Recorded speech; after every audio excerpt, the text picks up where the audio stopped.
Turning to the characters, I was looking forward to seeing everybody again because it became like a second family, and it became like such like a, because Zoe and I stayed friends between filming, and so like I was like, we would hang out once in a while, but then it was like being able to come back and like hang out like every day basically. It was like it was very exciting. I think I was most looking forward to seeing everyone again and getting to hang out and improv with everyone. It's just like, it was such a good cast to be able to, I feel like it was like the ultimate of exercising your acting skills, just like on all cylinders. Yeah. But also just getting to see where all of the characters went as well, and get to sort of play that out with each other was really fun. And obviously it's incredibly well written, so very easy to get to make the writing look good.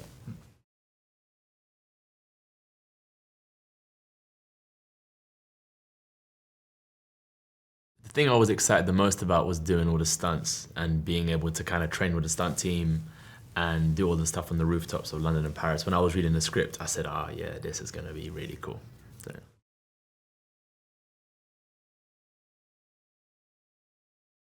Oh my gosh. The song that gets me most into the holiday spirit is probably "All I Want for Christmas Is You," because it's every year. It's you. That's the first song you you wait for her to do her video going. I wait for her to. Yeah, I wait for Mariah Carey to defrost, and that's the first song you hear every year.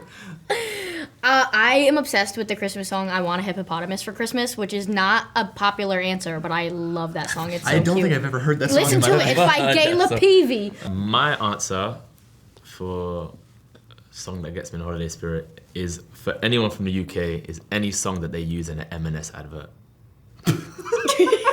Our M&S adverts in the UK are like some of the best. Like, they got some great music on them. Okay, I'm telling right. you. I will show you some after. We don't have M&S in the. And States, you should. M&Ms. I'll talk to. Yeah. I'll Okay. talk to Okay. We'll work something out. Yeah.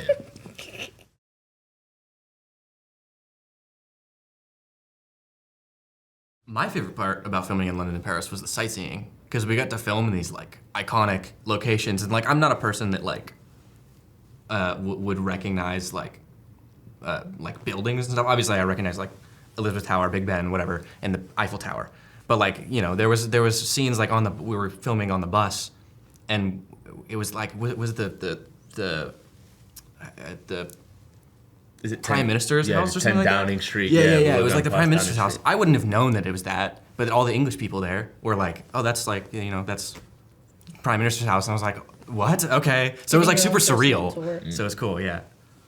I think one of my favorite parts about getting to film abroad is just getting to travel for work is like the coolest thing ever, because, I mean, why would that not be amazing? You're like, that's just really cool. And getting to see really amazing things, getting to kind of like really get into the culture because you're there for so long, you're working and spending time around people, the crew and everyone that's all from that area. So it does really feel like you get to travel in like the best way possible, where you're like fully thrown into the culture, which you don't get when you're just like going on a vacation for a week. No, I think for me, my favorite part about filming in both London and Paris was, I grew up in London, so for me it was being able to film in places that I was familiar with, but never kind of cared to look deeper in. Like, if you look up in London, you've got some amazing sights and stuff. In Paris as well, I think just being able to film on the Seine, being on a boat in the Seine, looking at the Eiffel Tower, that's really cool. Yeah, that's it for me. Yeah, it's amazing.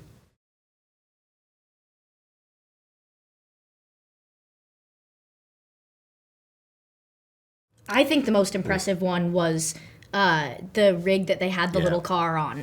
Is just like one of the craziest times that I've been on set and been like, whoa, this feels like exactly what you'd picture when like you're a kid and you think like what Hollywood looks like is like this sort of thing. Yeah. It's literally this tiny car on this like massive hydraulic lift that was like being controlled with like a little video game controller. Yeah, it was literally like a joystick.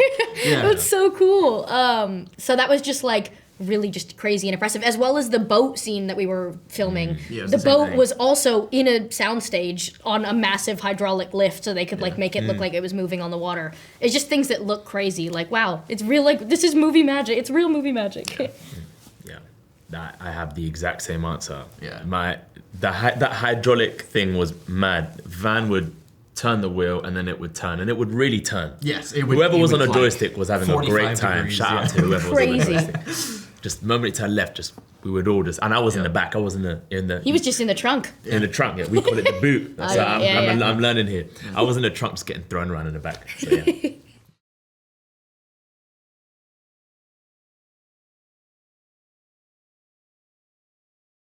I've got an answer for that.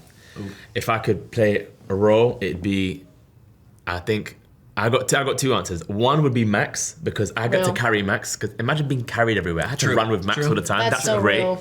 And who doesn't want to play the villain? I'd go for Kit's role. Yeah. I'd go for Kit's role, actually, yeah. I would 100% be Svetlana.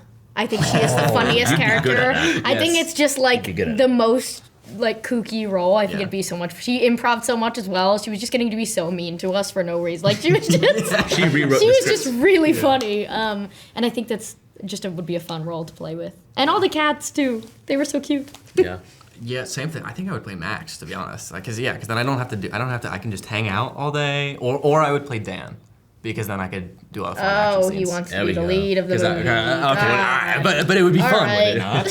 Yeah, probably. A lot of pressure. Yeah, it is a lot of pressure.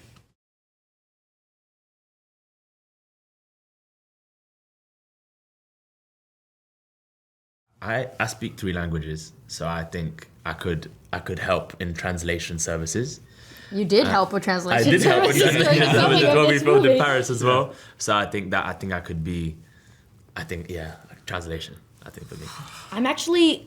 I feel like I'm pretty good at doing different accents. So I feel like if I were to do any job, it would be like the one they send in to go undercover, like pretending to be something else to get like information from people. I feel like I'd be good at that. I mean, you guys have actual answers to this question. I feel like I'm a pretty boring person. I don't know. I feel like you'd be the guy in the chair. For sure. I feel like I would be the guy in the chair. I feel like I'd be doing the same thing. He's lying. He builds computers and stuff. Okay. Yes. Okay. Yeah. Sure. Yeah. I did for like Halloween. This year I made you like built a lightsaber. And I did the soldering and the circuitry and stuff. So yeah. So you probably that. I have no skills. I'll do the I'll be the guy in the chair. Yeah.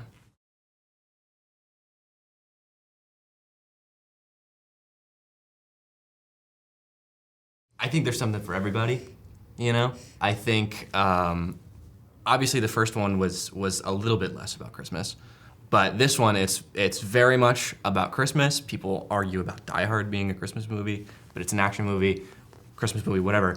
This one is both. It's actually a Christmas movie, it's actually an action movie. So if you like that kind of thing, then it's perfect for you.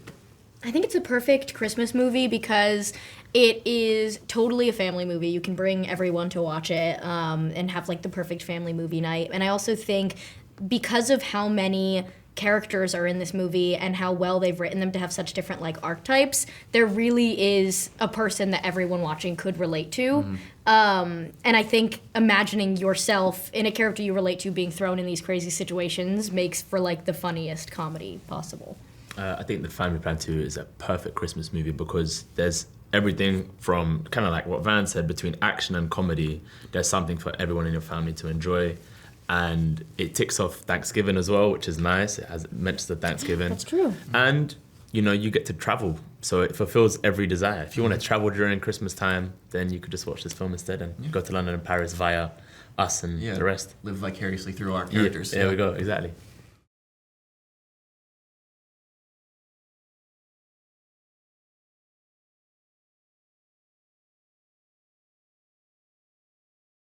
I 100+ countries is that's a lot. Nuts. I hope.